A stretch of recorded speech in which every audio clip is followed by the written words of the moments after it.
In this episode, I'm going to tell you my story, which will explain why I want to help people improve their consistency and discipline for their dreams.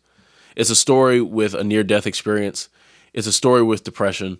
It's a story just with the unexpected.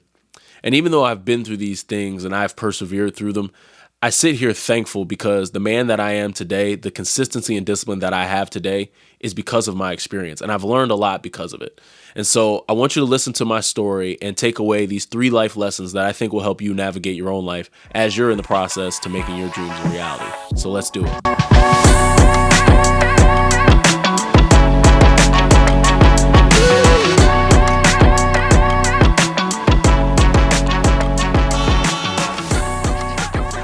Welcome to the Dream Lifestyle Podcast, where the focus and mission is to help you find your how to your biggest dream. My name is Trevón Jr., and I'm extremely excited and thankful to have you here today because you matter, your dream matters, it's possible, and I believe in you.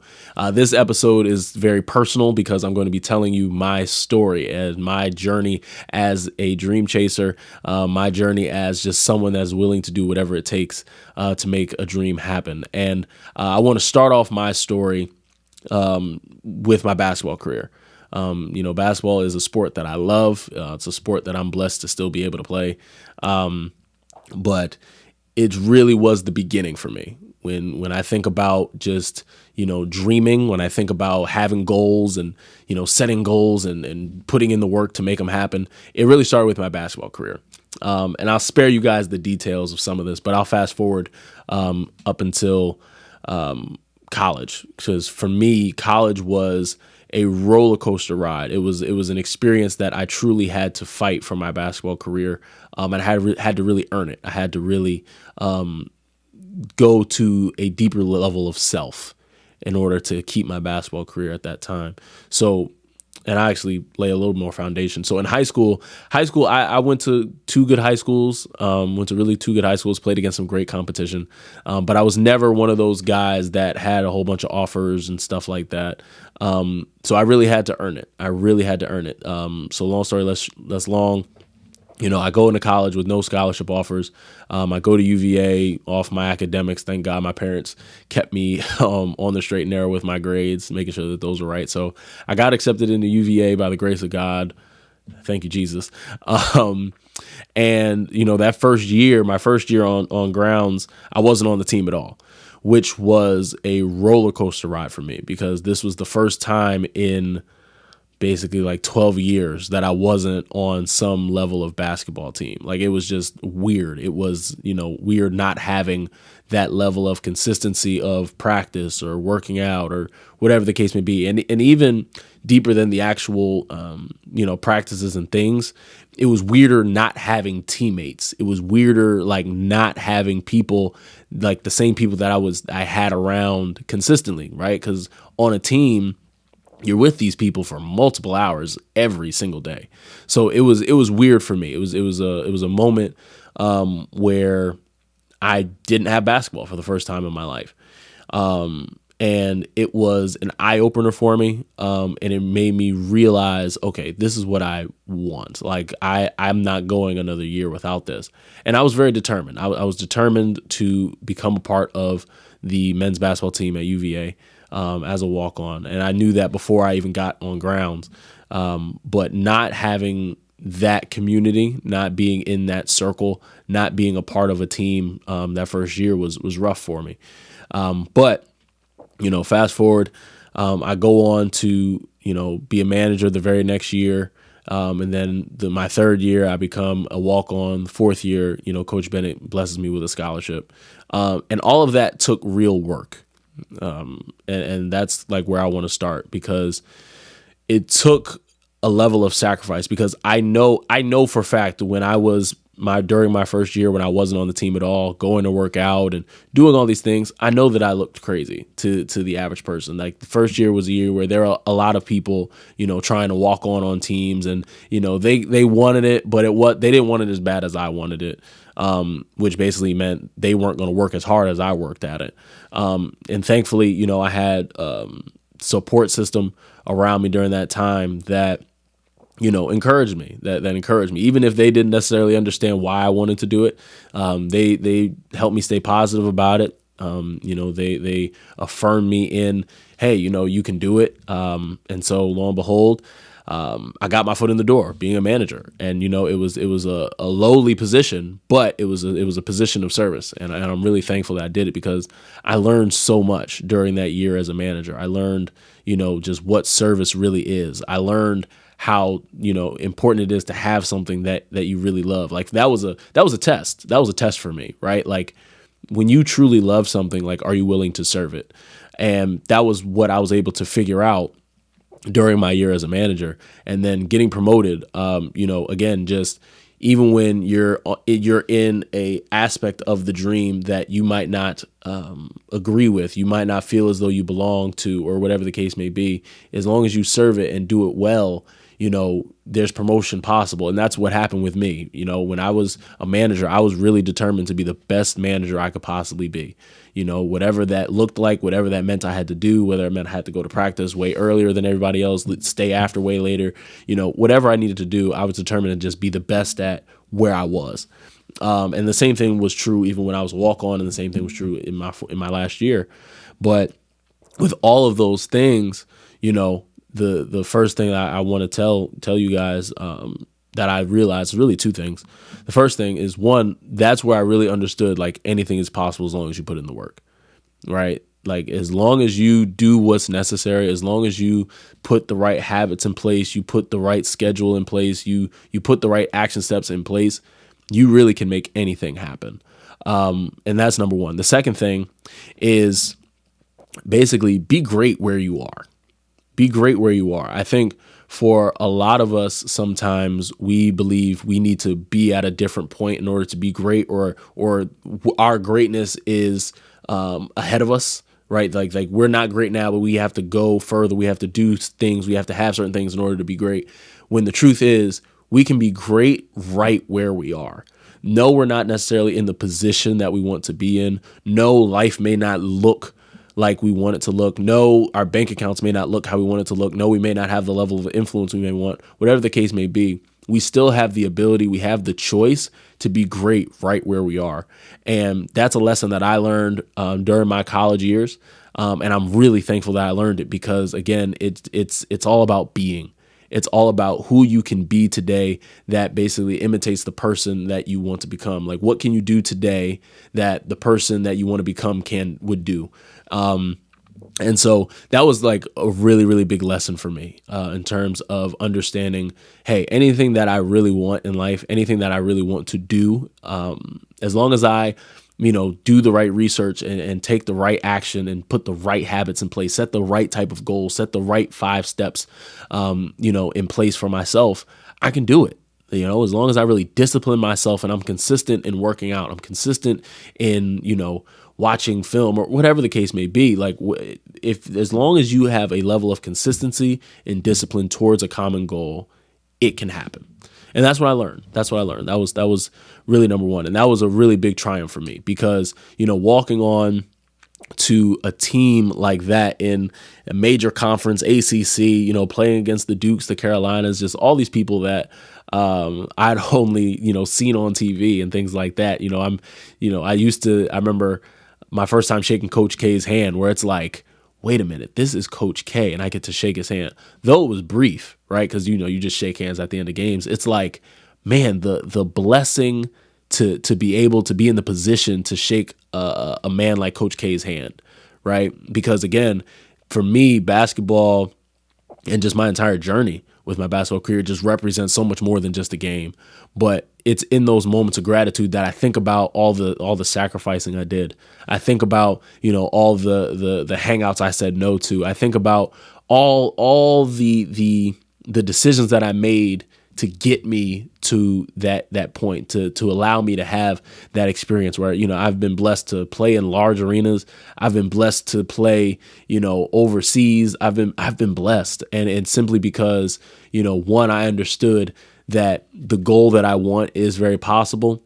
And then 2, I decided to be great right where I was. All right. Those are like 2 major lessons that, I want you to leave you guys with. And so moving forward a little bit with my story, after that experience at UVA, it was truly a blessing. I got to thank Coach Bennett and just the entire staff for just, allowing me to be a part of that, and really giving me hope. And so 2018 is when I graduated, and, I had an extra year. I decided to transfer to Monmouth University. And that was a rough year for me. It was a rough year. I had a lot of stuff going on personally, on top of just trying to figure out what was next. Like, that was the big question for me. Like, what was next? Because I knew I wanted to play pro basketball. I knew that. I knew at the very least I wanted to give it a shot. I knew I was good enough, but because of lack of opportunity when I was there at Monmouth and just all the things I had going on personally, I just didn't know. I was worried and stressed out about so much. And it honestly sent me into a depression. It sent me into a real depression because, it's just so much unknown. It was so much uncertainty that it was just overwhelming. Like, it was just like, okay, I think 23 at the time, 22, 23, where I'm transitioning into adulthood. I just came off a season where, things did not go as they told me that it was going to go. I experienced just so much unexpected that it was kind of like, well, how in the world am I going to do this? And, I didn't have much confidence in my ability to provide even for myself, because it was just like, how am I going to do that? Because basketball was all I really knew. Like, there were things I was good at, but basketball was all I knew. So, when it came to, being done with college in 2019, it was just like, what is going on with my life? And basketball's all I knew. So, I got a job as a trainer. I'd always been training. So I got a job somewhere where I was working as a trainer, which was really good. Another learning experience for me. But again, I was just depressed. I was depressed because I didn't have an internal confidence about what I was doing, about what I was even able to do. And, one of the things that I really learned during that period of my life, where it was just the lowest of lows, was that it was up to me. It was all up to me. And what I mean by that is, not to say, you shouldn't get help if you're experiencing depression. But at the end of the day, each of us has a decision to get ourselves out of a situation. And what I mean by that is, right, like, dealing with depression at the level that I was at, because I had basically lost my will to live. But it reached a point where it was up to me, and no one was going to save me unless I did something to save myself, right? Unless I decided to call somebody and let them know how I was feeling, unless I decided to, do something to improve my life, whatever the case may be, it was up to me to make something happen. And that was what I learned. That was what I learned during that time. Like, it was a rough time where it's like you wake up every day. I didn't really have like goals or anything like that. I was just trying to make it. Like, that was my thought process at that point was, let's just get through the day. Like, whatever it looks like, let's just get through it. And so that's a lesson I want to leave with you guys in terms of my experience with depression. It's up to you. Everything that you want, no matter what situation you're in, whether it's good, bad, or ugly, it's up to you. You can't rely on somebody else to see that there's something wrong with you and then hopefully that they take action for you to feel better. That's not going to be beneficial to you. You have to, take matters into your own hands, and, do what you got to do, because, that's just what's necessary. And I don't say that to be insensitive. I don't say that to, minimize anyone's experience with mental health. Like, absolutely get all the help that you need. But even in getting mental health, in terms of getting a therapist or whatever the case may be, that's a decision. That's you deciding to go to a person to get help, which is still up to you, right? Like, you're deciding for yourself to make a move that will better yourself, to get you out of the hole that you're feeling. And so, again, I told you that, I was depressed. It was a low spot. It was just a bunch of unknown. How was I going to make money? How was I going to transition into adulthood? There's so much I don't know. Who can I talk to? Like, it was a mess. It was a whole mess. And, my life was going 1,000 miles per hour that I never really had time to process and really sit down and think about these things. But, and I'll even add to this, like, it was actually during that time when Craft Your Dream was formed. It was during that time. I remember, just I found some time. I've made time to really sit and think, okay, like, what do I want to do with my life, right? Like, because that was a time where I was figuring out basketball, done with college, and it was like, okay, I knew I didn't want to do corporate. I knew I didn't necessarily want the traditional 9-to-5 job just because it didn't fit me. So I knew I always wanted to own a business, but I had no idea what that looked like. I had no idea how to do it. I had no idea. So, I just started, I started somewhere. Again, it was all up to me. And I started with just figuring out a name. Like, it was like, okay, one thing at a time. Let me just figure out a name for it. What do I want the business to do? I determined, I had studied a lot about leadership. I studied sociology in college. I thought back to just conversations that I enjoyed, and I really loved talking to people about their goals and like how they were going to get them. And I was like, okay, like, that's something I enjoyed. Like, that's something I would love to help people with, because there's so many people through even the conversations I had in college, so many people that had different types of goals. But for whatever reason, they kind of let them fall to the wayside, or they weren't as consistent or disciplined as they needed to be to make it happen. So that's basically where Craft Your Dream was formed, where I remember I was substitute teaching. I was sitting at a desk while watching kids, and I was just writing out like different names. I was create your dream, create your vision, craft your vision, create your, then lo and behold, craft your dream. Okay, I like that. That works. Like that says something, in terms of branding. But, it was there during a period of my life where it was complete uncertainty. It was up to me to just figure it out. And that's where I just had to step up to the plate. And so I don't know what situation you may be dealing with, whether you're in a great space, whether you're in a it's okay space, or whether you're just like, get me out of here type of space. I want to encourage you to figure out what you can do. Just figure out something you can do, because it is up to you. You cannot wait for anybody to save you. You cannot wait for anybody to figure something out for you. It's up to you. And that's what I learned during that period of life. And what's crazy is during that period of my life where I was trying to figure stuff out, I knew my purpose at that time. Like, I thought I knew my purpose. I knew my purpose wasn't helping people, but it wasn't like as clear as it is now. So at that time, like, my definition of my purpose was just, I just want to help people, right? I just want to help people with their goals. Like, that was it. And so I remember in January 2021, it was a couple days before my birthday. I was in a car accident. That, if there were some details a little different, I don't know if I'm here sitting with you guys today. But I remember I just got done working out. It was late at night. It was maybe around 9:30. I was driving home. I go through a green light. This young lady decides to run her red, and she basically runs into my car, like the front of my car. We slide. My car ends up basically flipping over. And while I'm conscious during all of this, so like I remember vividly the car rolling over. I remember just being scared, just like, where am I rolling? Oh my God, this is happening to me. I remember sitting upside down for like maybe 2 minutes, just like, what just happened? Trying to move my toes, move my legs, make sure, my body was okay. That's like one of my biggest fears, is like losing function of my body.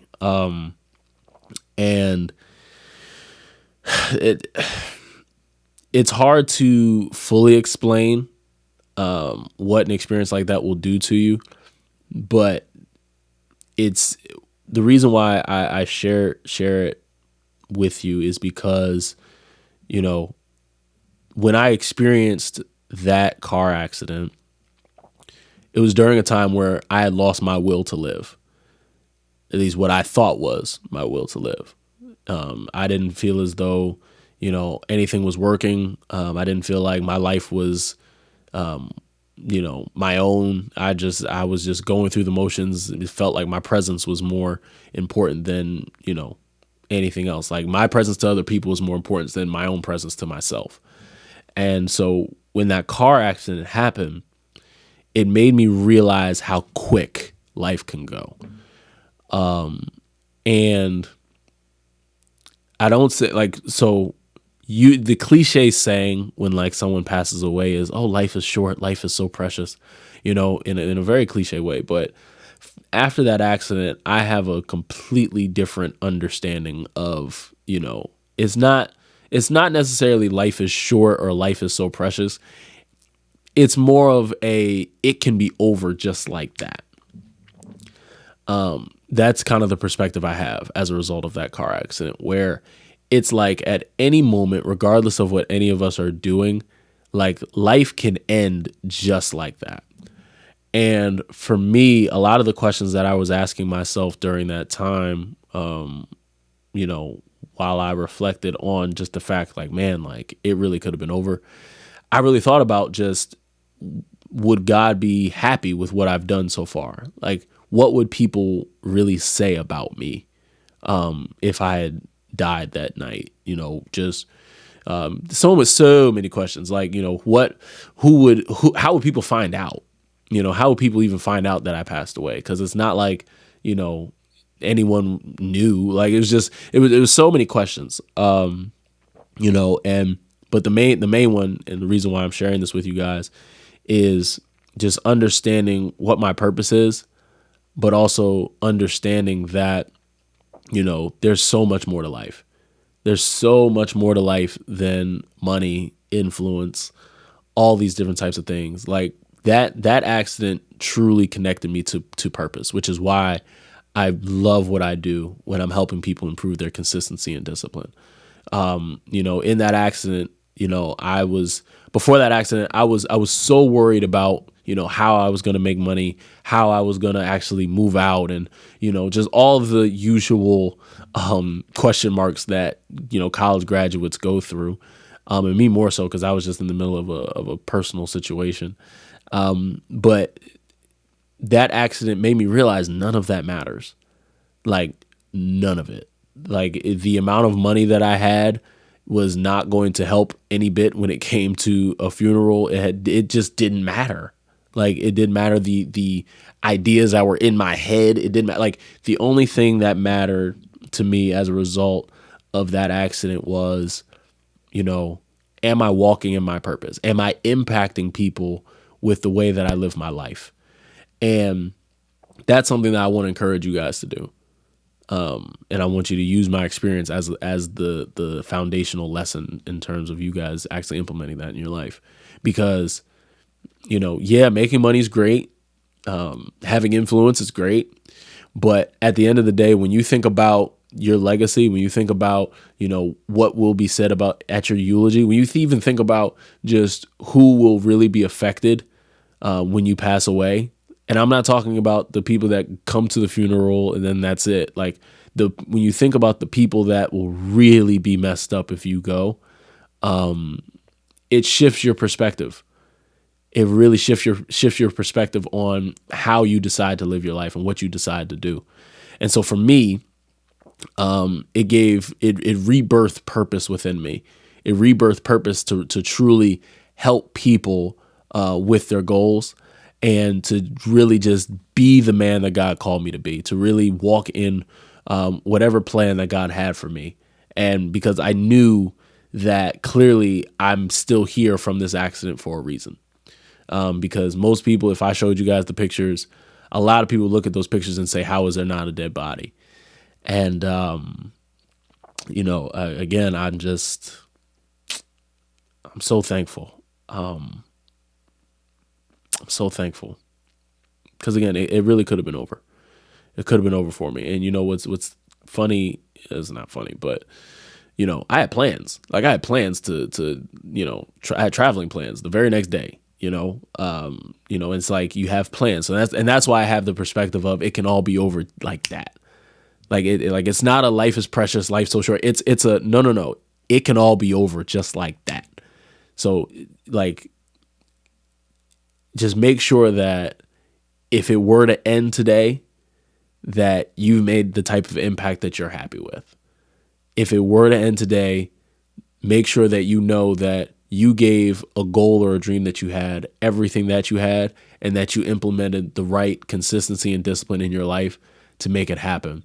Make sure that if it were to end today, that people are able to say that they breathed easier because of you, that people are able to say that you helped change their life, you help improve their life, because that's what we're all called to do. We're all here to just help one another. And so I share my story, again, just to hopefully spark action, hopefully spark consistency, hopefully spark discipline, that you can implement in your own life with the lessons that I told you guys about in this episode. So just a recap of just, the lessons that I shared. Number one is just that anything that you put your mind to is really possible. Like, your dream is really possible as long as you put in the work, as long as you implement the right consistency and the right discipline and the right habits to make it happen. It will happen. The second lesson is it's all up to you. It's all up to you, regardless of where you are, whether you're in a high place, a low place, an all right place. It's up to you to make a decision to improve your life. And it doesn't need to be a major decision. It doesn't need to be anything earth shattering. It just needs to be one small decision. All right. Whatever decision you can make, because we always have a choice, that's the decision you have to make in order to improve your life. And then lastly, thirdly, is understand that you want to impact people. Be in the business of impacting people with whatever it is that you're doing. Even if you're in a 9-to-5 job, even if you're, an entrepreneur, whatever you're doing, focus on impacting people. Focus on purpose. Focus on what you're passionate about. Because if it were to all end, would you rather say that you lived your life purposeful, or would you rather say, well, I just had a bunch of things? So I leave you guys with this episode. I hope that it helps you. I know that it felt good to share it.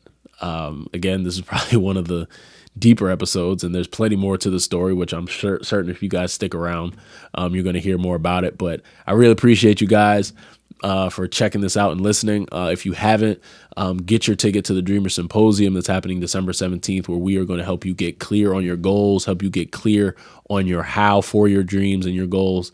It's going to be an amazing room. There's only 10 VIP tickets left. So with a VIP ticket, you're not only getting access to the room, you're not only getting, a whole bunch of gear, you're getting a 30-day dream journal, as well as in the new year, you're going to get 14 coaching calls from me every single day to be at the beginning of January. My VIPs, we're going to be meeting every single day just to set targets. That way we can build that consistency and discipline that's needed. So that way we don't allow the New Year's resolution goals or the goals for the new year to just be something we do and then we forget about in 2 weeks. So get your ticket to the room. I'm telling you, you don't want to miss it. Information is going to be in the description link below. I appreciate you guys. Always remember, your dream is possible as long as you are willing to work for it. I'll see you guys next week.